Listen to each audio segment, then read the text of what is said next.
Ya, saat ini kita berada di atas bukit ya, sehingga kemudian panorama kota-kota, desa-desa yang ada di Mojokerto ini terlihat dari sini. Singular biasa ya, genteng-genteng, rumah-rumah warga, tower-tower, itu semuanya terlihat dari sini. Memang ini kita ada di bukitan, bagian dari Gunung Anjasmara, terletak di Desa Jatidoko, Kecamatan Gondang, Kabupaten Mojokerto, Jawa Timur. Perbukitan ini memang tanahnya itu, teksturnya itu kemerah-merahan gitu ya. Jadi seperti ini tanahnya ini, ya kemerah-merahan, tanah lempung tentunya ya, tanah lempung. Jadi memang jejak-jejak tanah hutan pada masa purba, masa lalu, yang sangat subur dengan tanaman jagung saat ini. Nah, di sini ada motor warga ini ya, mungkin kemungkinan untuk kemudian motor warga yang biasa digunakan untuk ke sawah atau ke ladangnya ya. Nah ini jagung-jagung di sini cukup subur di sini karena memang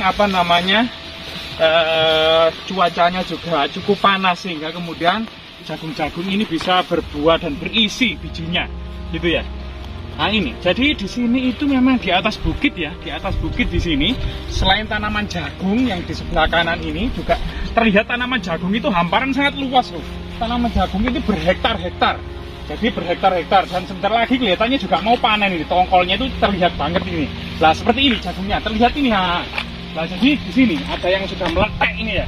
Nah jadi daunnya meletek dan keluar ini jagungnya ini. Nah ini biji jagungnya itu sangat bagus karena di atas bukit dan nutrisi dari cahaya matahari itu terserap dengan sangat maksimal. Sedangkan di tebu di sini varian baru ya, tebu merah ini juga sangat subur sekali di sini, tebu varian merah ini ya. Nah ini luar biasa, dan di sini memang pemerintah sudah penuh dengan perhatian ya. Jalan-jalan seperti ini sudah dicor, dan luar biasa sekali memang. Selain kemudian tanaman tebu ya, tanaman jagung sebelah kanan yang sangat subur gitu ya, hamparan yang sangat luas ini loh. Semua desa-desa itu termasuk kota-kota Mojokerto itu terlihat di atas ini. Ya, saat ini semilir angin ya, sepoi-sepoi mengepakkan daun-daun tebu ini. Selain juga pemandangan kota-kota Mojokerto yang terlihat di atas ini, desa-desa, rumah-rumah, kita coba menelisik jejak-jejak peradaban kuno, jejak-jejak purba kala gitu ya. Nah di sini itu ada batuan-batuan aneh. Nah semacam ini memang jika kita lihat ya, batu jenis batunya di sini itu memang batu basal, jadi lubang-lubang.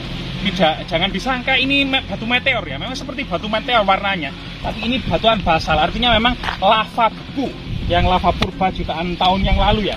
Nah di sini ada batu besar, coba kita ngerusuk ya, ngerusuk. Nah ini ada batu purba. Nah ini batu purba ini yang cukup besar ini ya, ini memang warnanya itu seperti batu meteor kehitaman, jenis logam, dan besinya itu kandungannya cukup tinggi nih. Nah ini sampai seperti logam ini, nah sampai seperti besi ini,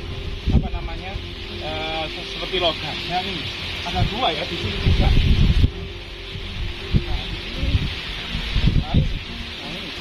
Ini memang jejak vulkanik, jejak magma beku pada masa purba ya. Nah ini sawahnya habis dipanen ini, Kemungkinan juga ada batu-batu yang digelundung-gelundungkan ini. Nah ini ada batu-batu aneh ini. Coba kita telisik ya. Nah di tengah hamparan padi yang sedang dipanen ini, juga memang sebuah menhir ya, berdiri di sini. Ya, sebuah menhir. Nah karena ini ditegakkan gitu ya. Nah, kemungkinan sebuah menhir ya, atau jejak peradaban kuno yang sangat identik lah. Di sini ada juga batu bandek kemungkinan ini ya. Ini batu bulat ini. Nah ini batu bulat-bulat, kayak dorpal ya, kayak dorpal ini.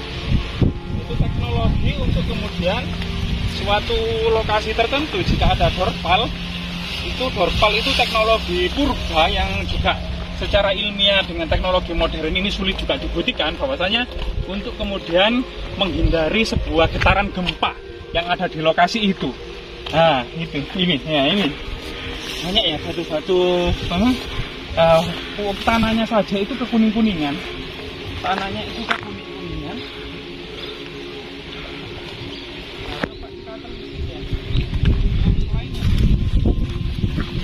di sini pemandangannya sangat indah. Nah ini apa ini? Batu apa ini?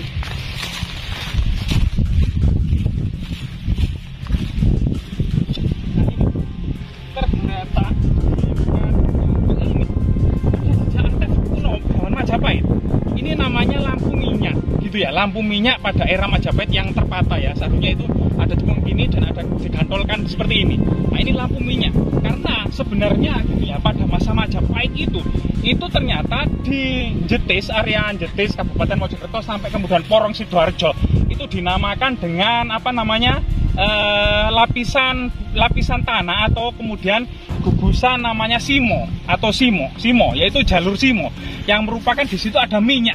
Sehingga di masa Majapahit itu seperti di Blora, di Cepu, di Bojonegoro, di Jetis, di Porong Sidoarjo, diduga ada sumur-sumur minyak pada masa Majapahit yang kedalamannya itu sekitar 1 meter, itu bisa ditambang. Bahkan konon katanya Majapahit juga mengekspor minyak. Jadi tidak salah, jadi pada masa abad ke-11 gitu ya, Raja Lamram dari Blora itu menyerbu istana Watan, yaitu ketika Dharmawangsa Teguh berkedudukan sedang melaksanakan pernikahan. Konon katanya semua istana dan di kota itu dibakar dengan minyak. Nah, disitulah kemudian artinya waktu itu memang Blora itu memang sumber jadi minyak yang ditambang oleh warga secara tradisional pada masa kerajaan di abad ke-11. Waktu itu memang lamaran Raja Lamram itu kemudian ditolak.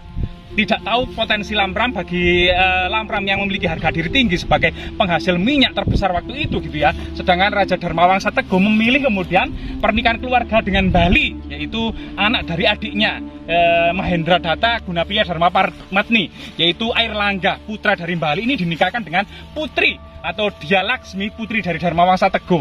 Nah, ini salah satu kemudian kerajaan-kerajaan yang ada di sekitar Jawa Timur dan Jawa Tengah seperti di Blora, yaitu Lamram ini kemudian lamaran ditolak gitu ya. Itu kemudian melakukan aksi-aksi brutal sehingga kemudian potensi Cepu yang waktu itu ada tambang minyak secara tradisional itu kemudian dibuat konon katanya gitu ya, membakar istana Dharmawangsa Teguh yang dikenal dalam sejarah peradaban Jawa yang dikenal dengan Mahapralaya. Inilah salah satu potensi tentang minyak atau lapisan minyak, baik itu kemudian lapisan opak gitu ya, lapisan opak yang dari Jogja kemudian mengarah ke Kalimantan, maupun lapisan simo ya yang dari Jawa Tengah kemudian ke Jetis Mojokerto sampai kemudian ke Porong. Ini di dalamnya memang lapisan minyak yang sangat dangkal, 1-2 meter, itu mengandung sumur-sumur minyak pada masa Majapahit. Nah, hal-hal seperti ini memang kurang terekspos di publik ya, di permukaan, bahwasanya Majapahit ternyata pernah mengekspor minyak mentah, dan bahwasanya alat-alat atau penerangan pada masa Majapahit itu hampir semuanya menggunakan penerangan yang dari minyak. Seperti ini alat-alat ini terbuat dari tembaga. Inilah salah satu pusaka atau harta karun kerajaan Majapahit yang kita temukan di sini. Semoga tetap lestari ya. Semoga alam dan lain sebagainya ini semoga tetap terjaga agar tidak terjadi bencana, karena bagaimanapun juga alam yang lestari gitu ya. Kemudian mencegah erosi, dan mencegah erosi juga akhirnya mencegah banjir bandang dari pengalaman masa lalu.